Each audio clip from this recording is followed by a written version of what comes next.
Welcome to Babu Beauty.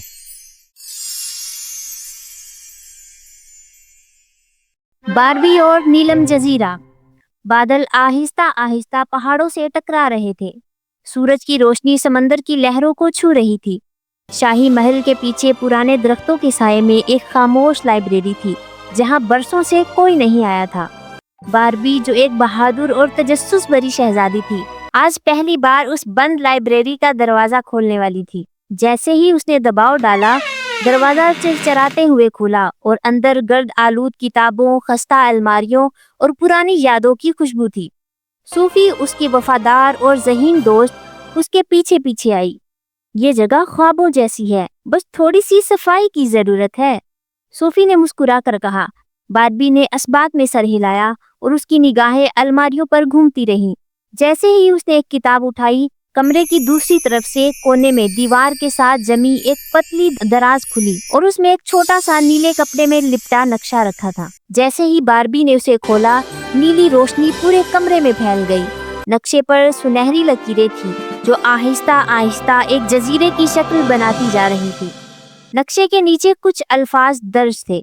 नीलम जजीरा, रोशनी का मुंतजिर दिल। Barbie ने सर उठाकर सोफी को देखा और तब कमरे में रखा एक पुराना फानूस खुद ब खुद झिलमिलाया, जैसे जजीरा उन्हें बुला रहा हो। लगता है हमारी अगली मुहिम हमें खुद ढूंढ रही है, बारबी ने कहा और नक्शा सीने से लगा लिया। फानूस की रोशनी बढ़ने लगी और इसी लम्हे एक पुराना कागजी सा परवाना नीचे गिरा। उस पर सिर्फ एक नाम लिखा था, रेटू। सूफी चौंकी। ये वही है ना, वो होशियार सा चूहा जिसे तुम बचपन में मिला करती थी? बारबी ने सर हिलाया। हाँ, वो जमीन दोस्त, जजीरों, सुरंगों और राजों का माहिर है। अगर कोई हमें नीलम जजीरे तक पहुंचा सकता है तो वो रेटू है। शाम का वक्त था। महल की सबसे पुराने क्लॉक टावर में एक मखसूस आवाज गूंजी। बारबी ने होले से दरवाजा खोला और कहा, रेटू, तुम सुन रहे हो? एक पल खामोशी रही, फिर पुराने घड़ियाल का पेंडुलम जोर से हिला और एक नन्हा सा चूहा चश्मा पहने बाहर निकला। उसके हाथ में एक छोटा सा नक्शा और कमर पर एक बैग था। शहजादी, नीलम जजीरे की बात है क्या? रेटू की आवाज में हैरत छुपी थी, मगर उसकी आंखों में चमक थी। बारबी ने इस बात में सर हिलाया। रेटू मुस्कुराया।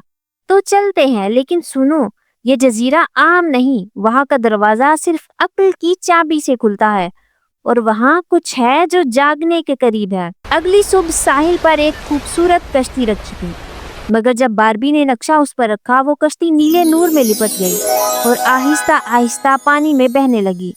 सफर शुरू हुआ। आसमान पर धनक, नीचे चमकता समंदर और हर तरफ पुरस्कार सी रोशनी थी। सूफी ने कहा, क्या ये सब हकीकत है? बारबी ने आंखें बंद की। हवा उसके बालों से खेल रही थी। अब सब कुछ मुमकिन है, क्योंकि हम मुहिम जोई पर जा रहे हैं। 3 दिन और 3 रातों बाद एक चमकता जजीरा उनके सामने उभरा। दरख्त नीले शीशे जैसे, घास मोती जैसी और पानी नीलम की तरह चमकता हुआ था। लेकिन जैसे ही कश्ती किनारे लगी, एक सुनहरी दायरा पानी पर उभरा और उसमें से एक जलपरी नमूदार हुई। उसके बाल समंदर की लहरों जैसे थे और आंखें चांदनी जैसी रोशन थी। मैं हूँ मरमीना, नीलम जजीरे की मुहाफिज। तुम यहाँ क्यों आई हो? बारबी ने नरमी से जवाब दिया। मुझे अपनी लाइब्रेरी में एक नक्शा मिला था जो नीली रोशनी में चमक रहा था, जिस पर नीलम जजीरे का नाम लिखा हुआ था। हम उसी नीलम जजीरे की तलाश करते हुए यहाँ पहुँचे हैं। तुम बिल्कुल ठीक वक्त पर आई हो। हम पर एक ऐसी मुसीबत आन पड़ी है जिससे लगता है कि अब ये जजीरा बहुत जल्द खत्म हो जाएगा। जजीरे का दिल काला हो चुका है और हमारे पास नीलम रोशनी भी आहिस्ता आहिस्ता खत्म हो रही है। क्या तुम हमारी कुछ मदद कर सकती हो? मरमीना ने तफसीलात बताते हुए इल्तिजाया अंदाज में बारबी से कहा। बारबी ने दोस्तों की तरफ देखा और उन्होंने हाँ में सर हिला दिया। मरमीना ने एक जादुई बुलबुला बनाया जिसमें वो सब समंदर के नीचे गए। वहाँ छुपा था नीलम शहर। सब कुछ नीलम से बना हुआ, मगर बीच में एक जगह स्याह थी। वहाँ बंद था तारीकी का दिल। जैसे ही वो लोग करीब पहुंचे, तारीकी ने हरकत की। पानी का रंग काला होने लगा और शहर लरजने लगा। मरमीना ने पुकारा, अब तुम्हारी हिम्मत फैसला करेगी।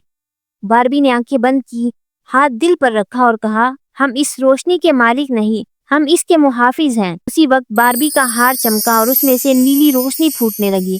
सूफी ने नीलम पत्थरों को तरतीब दिया और रेटू ने अपने जादुई इल्म से पुराने ताले खोले। एक जोरदार चमक हुई, तारीकी फूटी और फिर अचानक सब कुछ पुरसकून हो गया।